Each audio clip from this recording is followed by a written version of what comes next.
दिल्ली में कल नतीजे आ जाएंगे और तस्वीर साफ हो जाएगी कि दिल्ली की सत्ता पर कौन सा नेता काबिज होगा। दिल्ली चुनाव के प्रचार में यूं तो सभी पार्टियों ने अपना पूरा जोर आजमाया है, लेकिन कांग्रेस अपना पूरा जोर आजमाने के बाद भी पिछड़ती हुई नजर आ रही है। दिल्ली में कांग्रेस की हार को लेकर के कई सारी बातें की जा रही हैं। पिछले कुछ सालों में कांग्रेस की स्थिति दिन ब दिन कमजोर होती हुई जा रही है और पार्टी को एक के बाद एक कई राज्य चुनावों में हार का सामना करना पड़ रहा है। दिल्ली में भी कांग्रेस की हार ने इस सवाल को जन्म दे दिया है कि आखिर दिल्ली की जनता कांग्रेस पर यकीन क्यों नहीं कर रही है। इसके पीछे की क्या वजह है जिनकी वजह से कांग्रेस को दिल्ली में हार का सामना करना पड़ रहा है और जनता अपना भरोसा खो रही है। ये सब आपको बताएंगे, लेकिन उससे पहले आप हमारे चैनल द हिंदी टॉप को सब्सक्राइब करें, बेल आइकन दबाना ना भूलें ताकि आप तक पहुंचे हमारी हर खबर सबसे पहले। कांग्रेस की हार का सबसे बड़ा कारण है पार्टी ने अपनी विश्वसनीयता खो दी है। खासकर पिछले कुछ सालों में पार्टी का प्रदर्शन ढीला और कमजोर रहा है।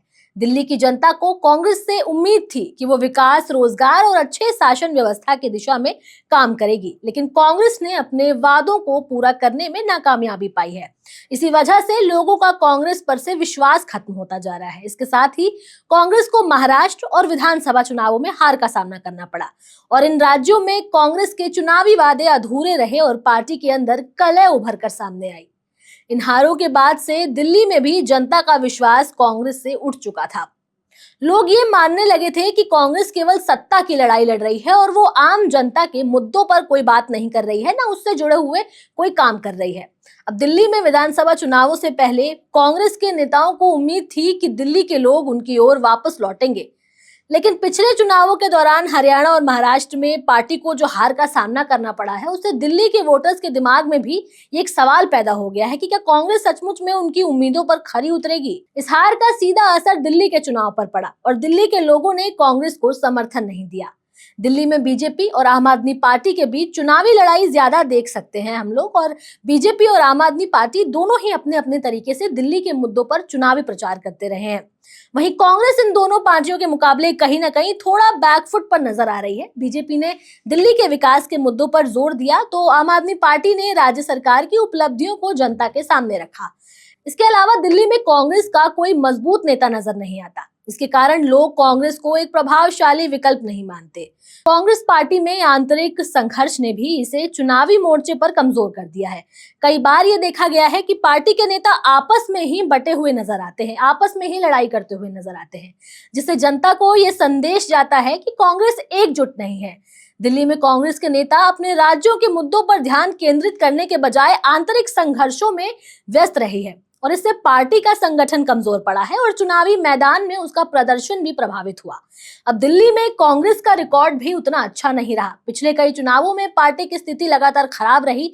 अगर 2015 की जाए तो 2015 के विधानसभा चुनावों में पार्टी को दिल्ली में सिर्फ 0 सीटें मिली थी। इससे पहले भी पार्टी को अपनी स्थिति बनाए रखने में मुश्किलों का सामना करना पड़ा था। इसके चलते दिल्ली की जनता को यह विश्वास नहीं हो पा रहा है कि कांग्रेस उनके लिए कोई बदलाव ला सकती है कि नहीं। दिल्ली में नरेंद्र मोदी और अरविंद केजरीवाल का प्रभाव कांग्रेस के लिए एक बड़ी चुनौती बन चुका है।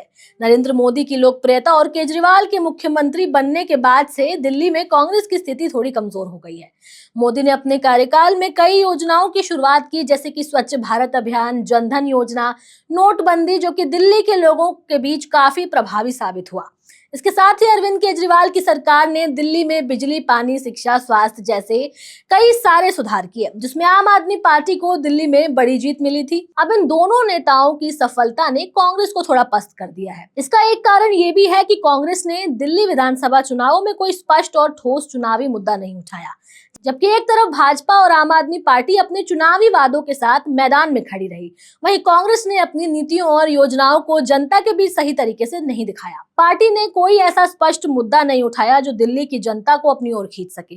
कांग्रेस की राजनीति में कई बार अपारदर्शिता दिखाई दी है। कई बार पार्टी ने अपने विचारों, नीतियों और घोषणाओं में स्पष्टता नहीं रखी। दिल्ली में कांग्रेस के नेताओं के बयान और चुनावी घोषणाएं अक्सर एक दूसरे से मेल नहीं खाते हैं। इसी वजह से लोगों के मन में कांग्रेस के प्रति एक भ्रम और अविश्वास पैदा हो गया है। जब पार्टी खुद अपने मुद्दों पर स्पष्ट नहीं होती तो जनता को भी उस पर विश्वास करना मुश्किल हो जाता है। खबर में आगे बढ़ते हैं। दिल्ली में युवा वर्ग की संख्या भी इन दिनों बढ़ती जा रही है और ये वोट बैंक में महत्वपूर्ण है।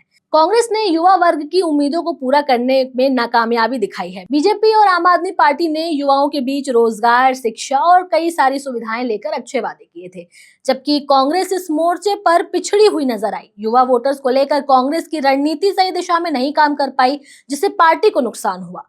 कहीं ना कहीं जनता को ऐसा लगता है कि कांग्रेस अब जनता के लिए नहीं काम कर रही है, बल्कि अपनी खोई हुई सीट को पाने के लिए बेकरार है। इसके साथ ही महाराष्ट्र और हरियाणा की हार के बाद से दिल्ली के वोटर्स ने कांग्रेस को नजरअंदाज करना शुरू कर दिया है और भाजपा और आम आदमी पार्टी के पक्ष में मतदान किया। ऐसे में अब कांग्रेस को अपनी रणनीति में बदलाव लाने की काफी जरूरत है, ताकि वो जनता के बीच अपने खोए हुए स्वाभिमान को, अपनी प्रतिष्ठा को वापस ला सके। बहरहाल इस वीडियो में इतना ही। वीडियो पर अपनी राय आप कमेंट सेक्शन में जरूर दें। हमारे चैनल द हिंदी टॉप को सब्सक्राइब करें। हमें एक्स यानी ट्विटर, फेसबुक और इंस्टाग्राम पर भी फॉलो करें।